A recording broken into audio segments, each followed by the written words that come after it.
Olha eu de volta aqui. Hoje eu estou muito feliz, gente.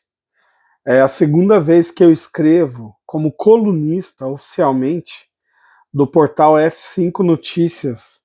E pela segunda vez, a matéria que eu escrevi é a mais vista do site, do portal F5, né? Eu vou deixar aqui no link desse vídeo. E esse vídeo em especial eu vou ler para vocês a matéria que eu escrevi, que eu acho que ficou bem legal, recebi muitos elogios. Então, se você está vendo esse vídeo, já se inscreve no meu canal no YouTube. Eu estou em todas as redes sociais, como Inconformax. Vamos lá? Aproveitando, né? E agradecer a vocês que dão feedback no WhatsApp. Poxa, é muito legal esse feedback que vocês dão, né? Pela segunda semana, consigo escrever algo que se torna relevante. E vamos lá. O título da matéria é A Caça às Bruxas contra Jair Bolsonaro. O tribunal onde as oligarquias julgam o inconformismo. Eu escrevi no dia 26 de março de 2025, foi ontem. E o texto começa assim: aos 70 anos, Jair Bolsonaro se encontra no epicentro de um julgamento que transcende a sala de audiência. O que está em jogo não é apenas o destino político do ex-presidente, mas a própria natureza do regime democrático brasileiro e seus subterrâneos. A caça às bruxas, como ele e seus aliados escrevem no cerco judicial, não começou agora. Tudo teve início no exato momento em que Bolsonaro ousou desafiar o establishment, declarando-se candidato à presidência em 2018. Desde então, passou a ter a vida apurada nos mais amplos sentidos, com um sistema freneticamente buscando pelo seu calcanhar de Aquiles pessoal. Para seus opositores, o julgamento é um ato necessário de justiça.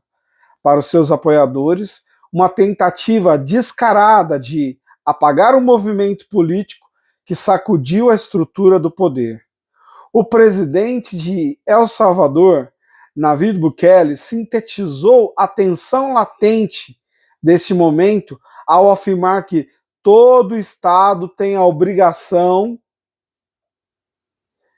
de perseguir o crime e não as pessoas.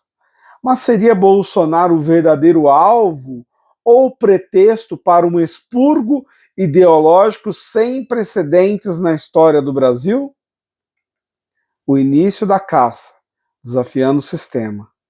Quando Jair Bolsonaro anunciou sua candidatura em 2018, poucos analistas políticos deram crédito à possibilidade de que ele se tornaria presidente. Para os defensores do status quo, ele era apenas um político folclórico de opiniões radicais e sem visibilidade eleitoral. No entanto, o Brasil estava sedento por uma ruptura. A Lava Jato havia desnudado o pântano da corrupção. O impeachment de Dilma Rousseff havia exposto as fissuras da nova república. O eleitorado, cansado das mesmas figuras e das mesmas promessas, encontrou em Bolsonaro um canal para sua frustração. O ex-capitão, com seus discursos contra as elites políticas, midiáticas e acadêmicas, tornou-se um fenômeno eleitoral imparável. O establishment percebeu o perigo tardiamente, quando as pesquisas mostravam que Bolsonaro não apenas crescia, mas liderava. A engrenagem política e midiática se voltou contra ele. A facada que sofreu em Juiz de Fora, em setembro de 2018, foi simbólica. Um atentado contra um candidato que representava uma ruptura radical contra o sistema. O presidente que desafiou as oligarquias. Bolsonaro chegou ao Planalto sem o apoio da grande imprensa, sem o apadrinhamento de partidos tradicionais e sem a simpatia da elite intelectual.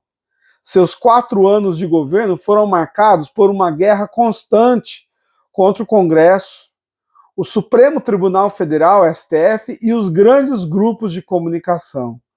Sua gestão foi polarizada.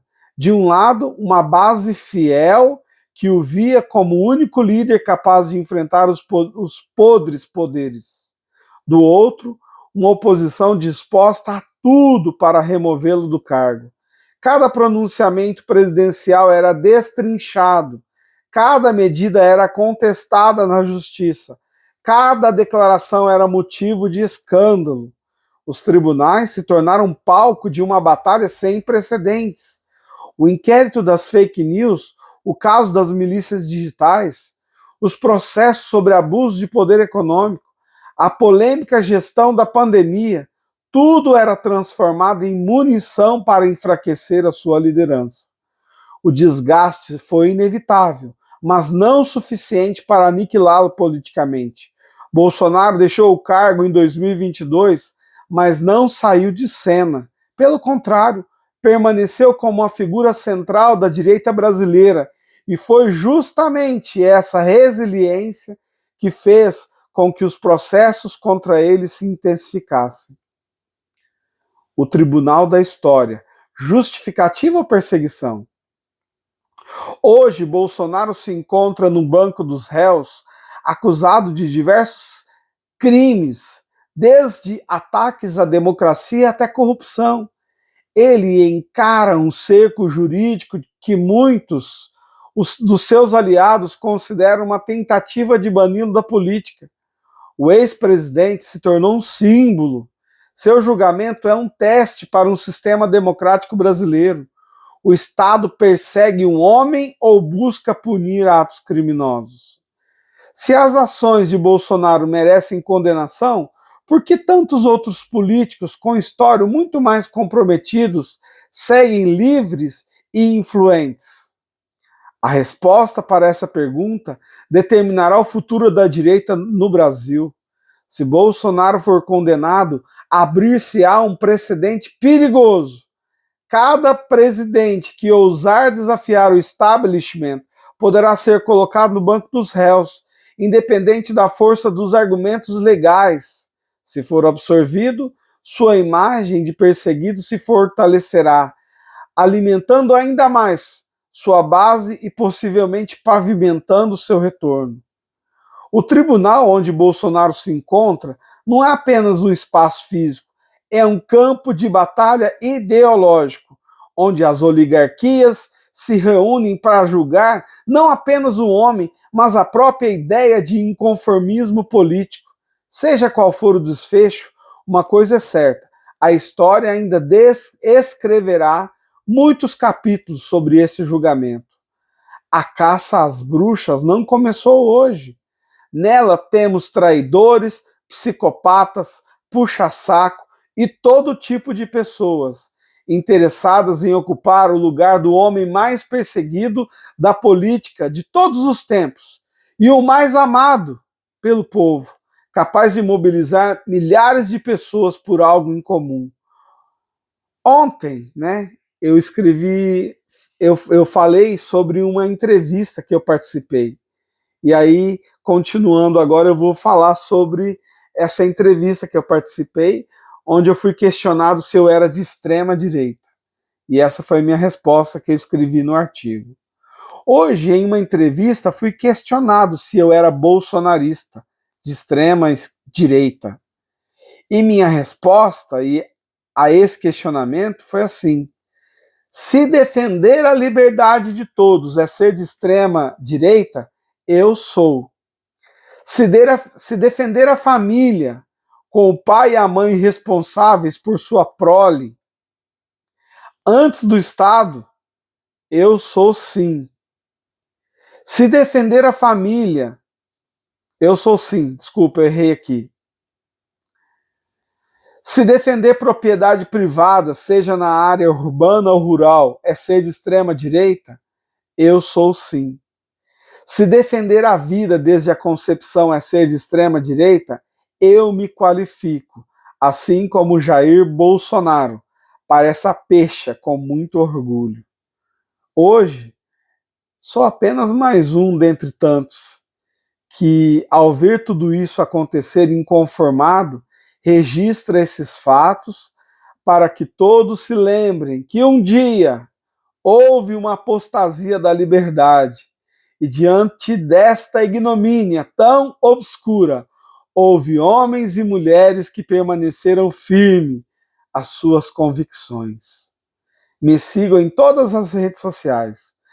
Eu sou Inconformax. E esse é o texto que eu escrevi para o portal F5 Notícias. Hoje, mais um portal entrou em contato para que lá estejam os meus textos e eu vou divulgar esses lugares. Tem um portal daqui de Franca, né, a cidade onde eu vivo, que também quer colocar os meus textos lá. Então é muito legal e eu gostaria muito que você me desse feedback, que você tem meu WhatsApp, meu Facebook. Estou no Facebook, estou no Twitter, estou em todas as redes sociais como Inconformax. Me siga, seu ilícito! E ó, fala aí, você gostou desse texto? Inscreve aqui nesse vídeo no YouTube e no Facebook, onde ele estiver, e me diga o que você achou desse textão. Quem gosta de ler pode dar essa opinião. Valeu? Gratidão. Deixa um like, se inscreve no YouTube, se inscreve nas minhas redes sociais. E ó, sabe essa camisa do Dodge aqui?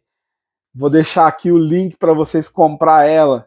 Poxa, pessoal, comprando essa camisa, vocês vão estar me ajudando, que é um patrocinador, meu primeiro patrocinador do Inconformax. Ah, você quer patrocinar? Você quer me enviar um Pix? Puxa vida, vai me ajudar muito, viu? Envia lá o Pix para inconformax@gmail.com. Valeu? E compra a sua camisa, seu ilícito. Sai por aí com Dodge na sua roupa. Valeu, pessoal. Tamo junto.